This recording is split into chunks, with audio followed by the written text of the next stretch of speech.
ಹಲಸಿನಕಾಯಿ ಸಿಕ್ಕೋ ಟೈಮಲ್ಲಿ ಕಾಯನ್ನು ತಂದು ಎಂತೆಲ್ಲ ಅಡುಗೆ ಮಾಡೋದು ಅಂದ್ಕೊಂಡೇ ಗೊತ್ತಾಗ್ತಿಲ್ಲ. ಅಷ್ಟಪ್ಪ ಉದ್ದ ಲಿಸ್ಟೇ ಇರುತ್ತೆ. ಹಲಸಿನಕಾಯಿ ಹುಳಿ, ಪಲ್ಯ, ಗಸಿ, ಕೂಟು, ಎಷ್ಟು ಐಟಮ್ ಹಲಸಿನಕಾಯಿಂದ ಬೆಳೀತಾ ಬಂದಂಗೆ ಹಪ್ಪಳ, ಚಿಪ್ಸ್, ಹಣ್ಣಾದ್ರ ಮೇಲೆ ಕಡುಬು, ಮುಳ್ಕ, ದ್ವಾಸೆ ಹೇಳ್ತಾ ಹೋದರೆ ಲಿಸ್ಟ್ ಇಷ್ಟು ಉದ್ದ ಮಾಡ್ಲಕ್ಕೆ ಅಷ್ಟಪ್ಪ ನಮ್ನಿ ಅಡುಗೆನ ಕಡ್ಗೆಯಿಂದ ಹಲಸಿನಕಾಯಿಂದ ಮಾಡ್ಕೊಳ್ಲಕ್ಕೆ. ನಾನಿವತ್ತು ಒಂದು ಎಳೆ ಕಡ್ಗೆ ಇತ್ತು, ಇದನ್ನು ತಗೊಂಡೋಗಿ ಹುಳಿ ಮಾಡೋದನ್ನು ತೋರಿಸ್ತಾ ಇದ್ದೆ. ಹಾಯ್ ನಮಸ್ಕಾರ, ನಾನು ಪವಿತ್ರ ಭಾಗವತ್. ಹಳ್ಳಿ ಕಿಚನ್ ಚಾನಲ್ಗೆ ನಿಮ್ಮೆಲ್ಲರಿಗೂ ಪ್ರೀತಿಯ ಸ್ವಾಗತ. ಎಳೆದಾಯಿಪ್ಪ ಹಲಸಿನಕಾಯಿ ಕಡ್ಗೆನ ತಗೊಂಡು ಬಂದಿದ್ದೆ. ಇದರಿಂದ ಸುಲಭವಾಗಿ ನಿತ್ಯದ ಬಳಕೆಗೆ ಯಾವ ರೀತಿ ಹುಳಿ ಮಾಡುತ್ತೋ ಆ ರೀತಿ ಒಂದು ಸಿಂಪಲ್ ಹುಳಿಯನ್ನು ಮಾಡಿ ತೋರಿಸ್ತಾ ಇದ್ದೆ. ಇದಕ್ಕೆ ಕೆಲವರು ಕಡಲೆ ಎಲ್ಲ ಹಾಕಿ ಮಾಡ್ತಾರೆ, ಕೆಲವರು ಕೂಟ್ ಅನ್ಕೊಂಡು ಮಾಡ್ತಾರೆ, ಕಡಲೆ ಗಸಿ ಅನ್ಕೊಂಡು ಮಾಡ್ತಾರೆ. ಇದು ಯಾವುದೂ ಅಲ್ಲ, ಸಿಂಪಲಾಗಿ ನಿತ್ಯಕ್ಕೆ ಬೇಕಪ್ಪ ಹಂಗೆ ಒಂದು ಹುಳಿಯನ್ನು ಮಾಡಿ ತೋರಿಸ್ತಾ ಇದ್ದೆ. ಹಲಸಿನಕಾಯಿನ ತಗೊಂಡು ಬಂದು 2 ಭಾಗ ಮಾಡ್ಕೊಂಡಿದ್ದೆ. ಅದರಲ್ಲಿ ಅರ್ಧ ಭಾಗದಿಂದ ನಾನಿವತ್ತು ಹುಳಿಯನ್ನು ಮಾಡ್ತಾ ಇದ್ದೆ. ಅದರಲ್ಲಿ ಗೂಂಜು ಮತ್ತು ಸಿಪ್ಪೆಯನ್ನು ತೆಕ್ಕೊಳ್ಕೊ.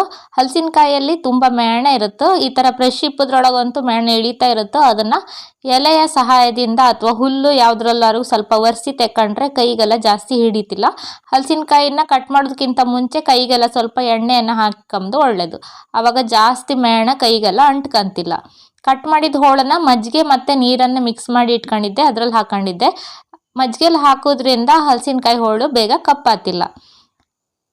ನಂತರ ಮಜ್ಜಿಗೆ ಮತ್ತು ನೀರನ್ನು ಬಸಿದು ಒಂದು ಕುಕ್ಕರಿಗೆ ಹೋಳನ್ನೆಲ್ಲ ಹಾಕೊಂಡಿದ್ದೆ. ಅದಕ್ಕೆ ಸ್ವಲ್ಪ ಅರಿಶಿಣದ ಪುಡಿಯನ್ನು ಹಾಕಿದ್ದೆ, ಸ್ವಲ್ಪ ಕರಿಬೇವಿನ ಸೊಪ್ಪನ್ನು ಹಾಕೊಂಡಿದ್ದೆ.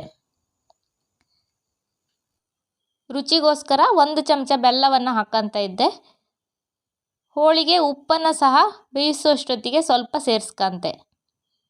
ಕಡೆದಾಗಿ ಉಪ್ಪನ್ನು ಹಾಕಿದರೆ ಹೋಳು ಒಳಗೊರೆಗೆ ತಳ್ಕೊಂತಿಲ್ಲ, ದಾನಿ ಬೇಳೆ ಎಲ್ಲ ಇರುತ್ತಲ್ಲ, ಅದಕ್ಕೆ ಸ್ವಲ್ಪ ಉಪ್ಪನ್ನು ಫಸ್ಟಿಗೆ ಹಾಕಿ ಮುಳುಗುವಷ್ಟು ನೀರನ್ನು ಸೇರಿಸಿ ಒಂದು 3 ಕೂಗನ್ನು ಕೂಗಿಸ್ಕಂತೆ. ಈ ಹುಳಿಗೆ ಬೇಳೆ ಯಾವುದನ್ನು ಸೇರಿಸಿ ಮಾಡೋದಿಲ್ಲ, ಹಾಗೆ ಬರೀ ಹಲಸಿನಕಾಯಿಯಿಂದನೇ ಹುಳಿಯನ್ನು ಮಾಡೋದು ನಮ್ಮ ಮನೇಲಿ. ಅದಕ್ಕೆ ಒಂದು ಅರ್ಧ ಭಾಗ ಕಾಯನ್ನು ಹೆರ್ಕೊಂತ ಇದ್ದೆ. ಸ್ವಲ್ಪ ಕಾಯಿ ಜಾಸ್ತಿ ಹಾಕತ್ತಿದ್ದಕ್ಕೆ, ಬೇರೆ ಬೇಳೆ ಅಂತ ಸೇರಿಸೋದಿಲ್ಲಲ್ಲ, ಹಾಗಾಗಿ. ಹಲಸಿನ ಬೀಜ ಜಾಸ್ತಿ ಬೆಳೀತಾ ಬಂದದಿದ್ರೆ ಅದರಿಂದ ದಪ್ಪ ಕೊಡುತ್ತೆ, ಇಲ್ಲಾಂದರೆ ಕಾಯಿ ಸ್ವಲ್ಪ ಜಾಸ್ತಿ ಬೇಕತ್ತು. ಕಾಯಿ ಹರಿದಾದ್ರ ಮೇಲೆ ಮಿಕ್ಸಿ ಜಾರಲ್ಲಿ 2 ದೊಡ್ಡ ಚಮಚ ಕೊತ್ತಂಬರಿ ಬೀಜವನ್ನು ಹಾಕೊಂಡಿದ್ದೆ ಅಥವಾ ಧನಿಯಾ, 1 ಚಮಚ ಜೀರಿಗೆ. ಹಸಿಯಾಯೇ ಮಾಡೋದು, ಈ ಮಸಾಲೆನ ಹುರಿದು ಮಾಡುವ ಕ್ರಮ ಇಲ್ಲ. ಹಸಿ ಮಸಾಲೆ ಹಾಕಿ ಕಡ್ಗೆ ಹುಳಿ ಮಾಡಿದರೆ ಇನ್ನೊಂಥರ ಪರಿಮಳವಾಗಿ ಬತ್ತು.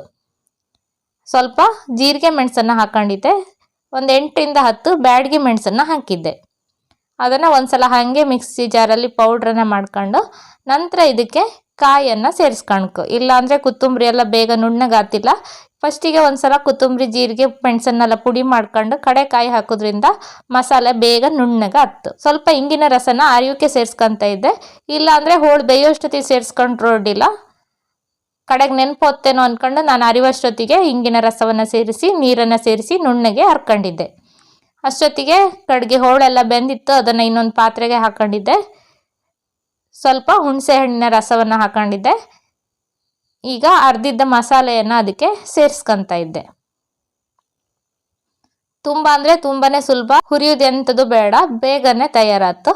ಕಡ್ಗೆ ಕಟ್ ಮಾಡೋದು ಅಂತ ಗೊತ್ತಿದ್ದಿದ್ರೆ ಈ ಹುಳಿನೂ ಬೇಗನೆ ಸುಲಭವಾಗಿ ಮಾಡ್ಕೊಳ್ಲಕ್ಕು. ನಿತ್ಯದ ಬಳಕೆಗೆ ಹೇಳಿ ಮಾಡಿಸಿದ ಹುಳಿ ಇದು. ಇವತ್ತಿನ ಈ ಕಡ್ಗೆ ಹುಳಿ ರೆಸಿಪಿ ನಿಮಗೆಲ್ಲ ಖುಷಿ ಆಯ್ತು ಅಂತ ಎಣಿಸ್ಕೊಂತೆ. ಖುಷಿ ಆದಿದ್ರೆ ಲೈಕ್ ಮಾಡಿ, ಶೇರ್ ಮಾಡಿ, ಅನಿಸಿಕೆನ ಕಮೆಂಟಲ್ಲಿ ತಿಳಿಸಿ. ಚಾನಲ್ ಇನ್ನೂ ಸಬ್ಸ್ಕ್ರೈಬ್ ಮಾಡಲಿಲ್ಲ ಅಂದರೆ ಪ್ಲೀಸ್ ಸಬ್ಸ್ಕ್ರೈಬ್ ಮಾಡ್ಕೊಂಡು ಎಲ್ಲ ವಿಡಿಯೋ ಕಂಡು ಸಪೋರ್ಟ್ ಮಾಡಿ ಅಂತ ಕೇಳ್ಕೊಂತೆ. ಹುಳಿ ಸ್ವಲ್ಪ ಕುದಿ ಬಪ್ಪು ಶುರುವಾಯಿತು, ಅದಕ್ಕೆ ರುಚಿಗೆ ಬೇಕಾಪಷ್ಟು ಉಪ್ಪನ್ನು ಸೇರಿಸ್ಕೊಂಡಿದ್ದೆ.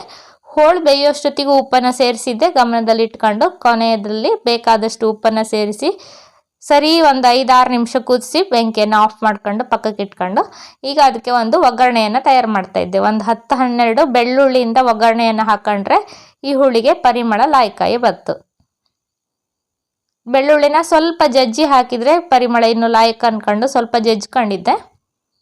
ಒಂದು 2 ಚಮಚ ಎಣ್ಣೆಯನ್ನು ಕಾಯೋಕ್ಕಿಟ್ಟು ಅದರಲ್ಲಿ ಜಜ್ಜಿದ ಬೆಳ್ಳುಳ್ಳಿಯನ್ನು ಹಾಕಿ ಒಗ್ಗರಣೆಯನ್ನು ತಯಾರು ಮಾಡಿ ತಯಾರಾದ ಹುಳಿಗೆ ಹಾಕಿದರೆ ರುಚಿಯಾದ ಕಡ್ಗೆ ಹುಳಿ ತಯಾರಾಯಿತು. ಕೆಲವು ದಿನದ ಹಿಂದೆ ಕಡುಗೆ ಮಂಚೂರಿಯನ್ನು ಮಾಡೋದನ್ನು ತೋರಿಸಿದ್ದೆ, ಅದನ್ನು ಕಾಮಕ್ಕೆ ಮರಿಬೇಡಿ, ಕೊನೆಯಲ್ಲಿ ಲಿಂಕನ್ನು ಹಾಕಿರ್ತೆ. ಬಿಸಿ ಬಿಸಿಯಾದ ಅನ್ನದ ಜೊತೆ ರುಚಿ ರುಚಿಯಾದ ಕಡಿಗೆ ಹುಳಿ ತಯಾರಾಯಿತು. ಇದೇ ರೀತಿ ಇನ್ನೊಂದು ಹೊಸ ರೆಸಿಪಿಯೊಂದಿಗೆ ಮತ್ತೆ ಮುಂದಿನ ವಿಡಿಯೋದಲ್ಲಿ ಸಿಕ್ಕುವ. ಅಲ್ಲಿವರೆಗೂ ನಮಸ್ಕಾರ. ವಿಡಿಯೋ ನೋಡಿದ್ದಕ್ಕೆ ಧನ್ಯವಾದಗಳು.